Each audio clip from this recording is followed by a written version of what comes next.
नमस्कार दोस्तों, मैं प्रशांत कुमार। जैसे कि मैंने वादा किया था कि मैं 1 अप्रैल 2020 से टेक्स्ट यूज क्लासेस स्टार्ट करने वाला हूँ। ये अप्रैल फुल वाली बात नहीं है, ये सीरियस नोट है। टेक्स्ट क्लासेस स्टार्ट कर रहा हूँ 20 से लेकर के 25 तक क्लासेस ये हो सकती है। इसमें मैं आपको आईपीसीसी में जितने भी चैप्टर्स हैं टैक्स को लेकर के वो मैं पहले दूंगा। पहले मैं जीएसटी के ऊपर चल रहा हूँ और जीएसटी में मैं समझ रहा हूँ कि 20 से लेकर 25 तक मैं क्लासेस बनाऊंगा और उसमें मैं आपको टैक्स की पूरी वर्किंग नॉलेज जैसा कि हमें पीसीसी में दिया जाता है वो मैं पूरा दूंगा। मैं इसको सीए स्टूडेंट्स भी देख सकते हैं, इसके एक नॉर्मल अकाउंटेंट भी देख सकता है, उसको भी इन वीडियोस से काफ़ी हेल्प मिलेगी। वो जीएसटी के जो भी काम कर रहे हैं अपने कंपनीज में उसको समझने में उनको काफ़ी मदद मिलेगी। लेकिन मैं उन स्टूडेंट्स को लेकर के चल रहा हूँ जिनको टैक्स की बिल्कुल नॉलेज नहीं है, जो जीरो है, जिनका वहाँ से मैं लेकर के चलना होगा ताकि प्रत्येक स्टूडेंट तक जो है वो टैक्स को समझने में आसानी हो। तो सर्वप्रथम हमें ये समझना होगा कि टैक्स क्या होता है। तो टैक्स मैं बोलूँगा आपको कि ये एक एक्सटॉर्शन ऑफ मनी है। आपका एक्सटॉर्शन ऑफ मनी वर्ड तो काफ़ी गलत है, गलत नहीं है। जब extortion of money under an act किया जाता है, किसी भी एक्ट के तहत आपके एक्सटॉर्शन ऑफ मनी किया जाता है, आपकी जेब में से पैसा निकाल लिया जाता है, उसको हम टैक्स कहते हैं। तो जीएसटी एक्ट ऐसा ही एक्ट है जिसके तहत आपकी जेब में से कुछ पैसे निकाले जाते हैं। ये टैक्स क्यों लगाया जाता है? गवर्नमेंट टैक्स क्यों लगाती है किसी भी देश की? गवर्नमेंट टैक्स इसलिए लगाती है ताकि वो जो गवर्नमेंट के जितने भी सोशियो इकोनॉमिक वर्क्स होते हैं, यानी कि जो सोशल वेलफेयर के जितने भी काम होते हैं, जैसे हॉस्पिटल्स बनाना, स्कूल बनाना, सड़कें बनाना, फ्लाईओवर्स बनाना, ये सारी चीज़ें जो होता है, किसानों की मदद करना, गरीबों के लिए कुछ कार्य करना, तो उसके लिए सरकार को पैसा कहाँ से मिलेगा? उसके लिए सरकार को पैसा जो मिलेगा वो टैक्स से ही मिलता है और कहीं से उसकी सरकार की इनकम की कोई सोच नहीं है। तो सरकार को पैसा मिलता है टैक्स से। जो एमएलएज, एमपी, प्रधानमंत्री, हमारे जितने भी नेता लोग हैं उनको सैलरी कहाँ से मिलती है? हमारे टैक्स से ही मिलती है। तो ये टैक्स जो है वो एक तरह से कंट्री के डेवलपमेंट के लिए और सोशल इकोनॉमिक वर्क करने के लिए गवर्नमेंट को कुछ अमाउंट की ज़रूरत पड़ती है, पैसों की ज़रूरत पड़ती है और ये पैसे उसको टैक्स की सहायता से वो कंट्री के जो सिटीजन्स हैं उनके जेब में से एक्सटॉर्ट करती है। तो extortion of money under an act को टैक्स कहते हैं। तो क्लियर हो गया what is tax? Tax is an extortion of money under an act. आप टाइप ऑफ टैक्स, अब मैं आपको बता दूं कि टैक्स कितनी तरह के होते हैं। नॉर्मली टैक्स जो है पहले बहुत तरह के टैक्स हुआ करते थे। पहले वैसे तो ब्रॉड में अगर हम डिस्ट्रीब्यूट करें तो दो तरह के टैक्स होते हैं, डायरेक्ट टैक्स होता है, इनडायरेक्ट टैक्स होता है। ब्रॉडली तो यही दो टैक्स होते हैं। डायरेक्ट टैक्स क्या होता है? डायरेक्ट टैक्स वो टैक्स होता है जो आपकी जेब पे डायरेक्टली हमला करे। जो जिस व्यक्ति के ऊपर वो टैक्स लग रहा है उसी के जेब से वो पैसा निकल के जाता है, उसको हम डायरेक्ट टैक्स कहते हैं। जैसे कि इनकम टैक्स। इनकम टैक्स जो होता है वो जिस व्यक्ति के ऊपर इम्पोज हो रहा है वही व्यक्ति इसको पेमेंट करता है। माने इसका डायरेक्ट कनेक्शन हो गया गवर्नमेंट और जिसके ऊपर टैक्स इम्पोज हो रहा है, जो लायबल है टैक्स पेमेंट करने के लिए, उन दोनों के बीच में डायरेक्ट कनेक्शन है, इसको डायरेक्ट टैक्स कहते हैं। क्या कहते हैं? Direct tax. गवर्नमेंट और जिसके ऊपर इम्पोज हो रहा है उनके बीच में डायरेक्ट कनेक्शन है। तो जिसमें डायरेक्ट कनेक्शन है, जो डायरेक्टली गवर्नमेंट को पेमेंट कर देता है, जिसके ऊपर इम्पोज हो रहा है वो डायरेक्टली गवर्नमेंट को पेमेंट कर देता है, उसको हम कहते हैं डायरेक्ट टैक्स। दूसरा होता है इनडायरेक्ट टैक्स। इनडायरेक्ट टैक्स में क्या होता है? जिसके ऊपर इम्पोज होता है उसकी जेब से पैसा नहीं निकल रहा है, पैसा किसी और की जेब से निकल रहा है। किसके जेब से? एंड यूजर्स की। जैसे प्रोडक्ट का टैक्स होता है, किसी प्रोडक्ट के ऊपर कोई मैगी आप परचेज करते हैं, कुछ भी आप परचेज करते हैं, कोई प्रोडक्ट परचेज करते हैं, मैक्सिमम प्रोडक्ट्स के ऊपर टैक्स होता है।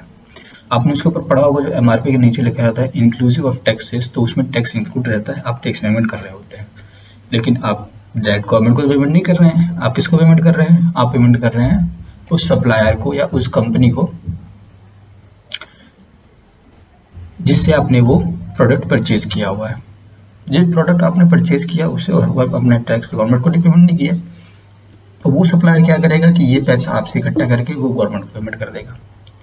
इसको कहते हैं इनडायरेक्ट टैक्स। यानी जो जिसकी जेब से पैसा निकल रहा है वो डायरेक्टली गवर्नमेंट को पेमेंट नहीं कर रहा है, वो इनडायरेक्टली कर रहा है। वो सप्लायर को पेमेंट कर रहा है, एंड यूजर जिसकी जेब से पैसा निकल रहा है, जो प्रोडक्ट का यूज कर रहा है, सर्विसेज का यूज कर रहा है, जो यूज कर रहा है उसकी जेब से पैसा निकल रहा है। लेकिन जो गवर्नमेंट को पेमेंट कर रहा है वो सर्विस प्रोवाइडर या सप्लायर, प्रोडक्ट का सप्लायर जो होता है वो गवर्नमेंट को पेमेंट कर रहा है। तो यहाँ पे इनडायरेक्ट कनेक्शन बैठ जाता है दोनों के बीच में, तो इसलिए इसको कहते हैं इनडायरेक्ट टैक्स। इनडायरेक्ट टैक्स आज की डेट में अगर देखें तो इनडायरेक्ट टैक्स सिर्फ एक है और वो है जीएसटी। आपने न्यूज़ चैनल्स पे, न्यूज़पेपर में बहुत बार पढ़ा होगा, वन नेशन वन टैक्स। ये इसलिए कहा गया कि पहले बहुत सारे टैक्स हुआ करते थे, सर्विस टैक्स, वैट, पहले था VAT, service tax, customs, excise, ऐसे करके बहुत सारे टैक्सेस थे पहले टैक्स के। लेकिन अब इन सबको एक कर दिया गया है और वो हो गया GST, one nation one tax, government का ये है। ये जीएसटी है और ये इनडायरेक्ट टैक्स है एक। तो इसी जीएसटी को लेकर के हम जो है चर्चा करेंगे।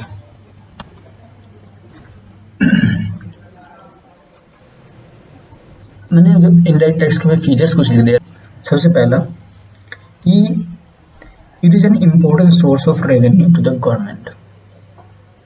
इनडायरेक्ट टैक्स बहुत ही इंपॉर्टेंट सोर्स है और बहुत ज़्यादा मात्रा में इससे टैक्स कलेक्ट होता है गवर्नमेंट को, क्योंकि हर प्रोडक्ट के ऊपर, मैक्सिमम प्रोडक्ट जो होते हैं जो आप परचेज करते हैं, सर्विस जितने मैक्सिमम चीज़ें उन सब पे टैक्स होता है। तो ये बहुत ही बड़ी संख्या में लोग इसको परचेज करते हैं, या पूरे देश के लोग जो है इसमें, पूरे देश के लोग जो है इसमें एक साथ ये के ऊपर इम्पोज हो जाता है। तो इसलिए एक बहुत बड़ा वाइड सोर्स है टैक्स के लिए। तो important source of revenue to the government आप कह सकते हैं ये है। दूसरी चीज, it is levied on goods and services. Goods के ऊपर और सर्विसेज के ऊपर इसको लेवी किया जाता है। जैसे चीनी परचेज कर रहे हैं आप, चीनी वैसे खाने पीने की चीज़ों पे तो जीएसटी नहीं है।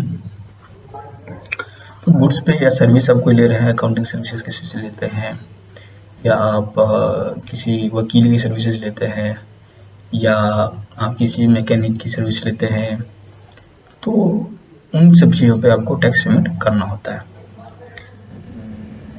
गुड्स आप कोई परचेज कर रहे होते हैं तो आपको टैक्स, जैसे आप कोई मैकडोनल्ड्स में गए होंगे तो आपको उसको टैक्स का अमाउंट्स में कुछ लिखा होता है, वो भी आप पेमेंट कर रहे होते हैं। और पेट्रोल्स वगैरह परचेज करते हैं उसमें भी आप टैक्स पेमेंट करते हुए हैं, जैसा कि आपको पता ही है। ये दूसरा फीचर हो गया। पहला है important source to the government, दूसरा सोर्स ये है कि ये गुड्स एंड सर्विसेज के ऊपर लेवी होता है इनडायरेक्ट टैक्स। तीसरी चीज़ क्या है इसमें कि इसका बर्डन जो होता है, बर्डन वो अनदर पर्सन पे शिफ्ट हो जाता है, यानी एंड यूजर्स पे शिफ्ट हो जाता है। अनदर पर्सन करने का मतलब ये है कि इसका बर्डन जो होता है वो एंड यूजर्स पे होता है। एंड यूजर ही जो है इसका पेमेंट कर रहा होता है, लेकिन वो डायरेक्ट गवर्नमेंट को नहीं कर रहा होता, वो सप्लायर को या सर्विस प्रोडक्ट प्रोवाइडर को पेमेंट कर रहा होता है। और indirect tax does not pinch directly to the end user. End user directly pinch नहीं करता, कि सप्लायर या सर्विस प्रोवाइडर के माध्यम से वो पिंच करता है। मैंने पहले बता दिया आपको। उसके बाद है changes in the rates of indirect tax directly affects the inflation. अगर इनडायरेक्ट टैक्स में किस तरह के चेंजेस होते हैं तो इन्फ्लेशन यानी कि महंगाई दर को प्रभावित करता है। कैसे? कोई प्रोडक्ट के ऊपर टैक्स बढ़ जाएगा तो प्रोडक्ट महंगा हो जाएगा, टैक्स कम हो जाएगा तो प्रोडक्ट सस्ता हो जाएगा। जैसे कि 1 अप्रैल 2020 से मैं न्यूज़ में पढ़ रहा था कि भाई जो मोबाइल्स है हमारे, वो 12% से बढ़ा करके 18% उसके ऊपर टैक्स कर दिया गया है मोबाइल फ़ोन्स के ऊपर।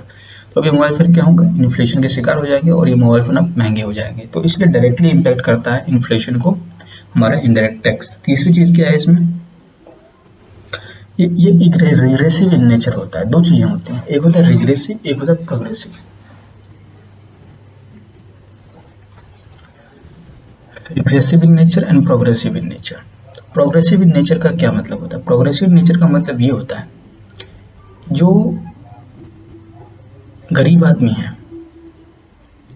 उससे कम टैक्स लेंगे, और जो जैसे जैसे लोग अमीर होते रहेंगे उनसे वैसे वैसे ही टैक्स ज़्यादा इकट्ठा करेंगे।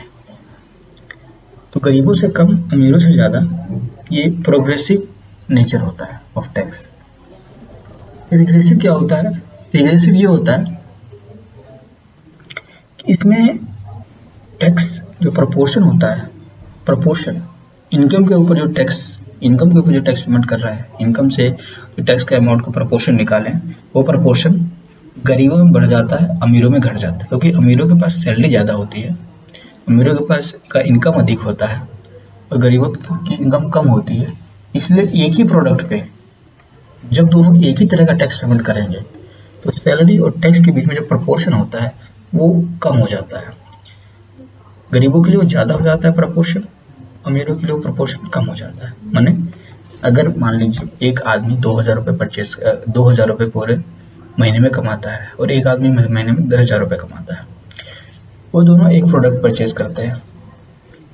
उस प्रोडक्ट के ऊपर जो टैक्स का अमाउंट है वो है 2 रुपये मान लीजिए।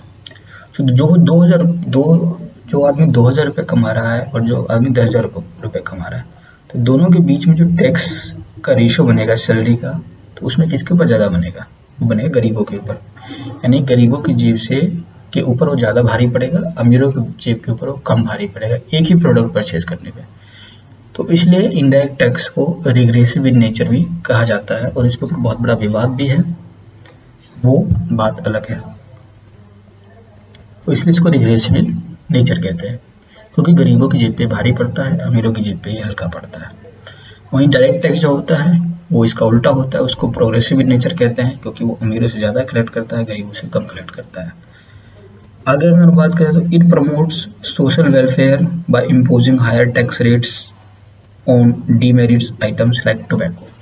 तो सोशल वेलफेयर भी कर रहा होता है कि जो डीमेरिट्स प्रोडक्ट्स होते हैं, डीमेरिट प्रोडक्ट जैसे अल्कोहल हो गया, टोबैको हो गया, या ऐसी नशीली चीज़ें जो होती हैं जो समाज के लिए हानिकारक होती है, तो आप इसको एक जैसे कह सकते हैं कि सोशल वेलफेयर को भी आप बढ़ावा देते हैं इनडायरेक्ट टैक्स से। तो ये फीचर्स ऑफ इनडायरेक्ट टैक्सेस थे, क्या क्या थे? Important source of tax, important source of revenue for the revenue for government, levied on goods and services, tax burden is shifted to the another person यानी end users पे, indirect taxes does not directly come to the end users, and changes in the rates of indirect taxes directly affects inflation. Indirect tax is regressive in nature and it promotes social welfare by imposing higher tax rates on demerits items like tobacco. तो इस तरह की चीज़ें हैं, ये features of indirect taxes हैं।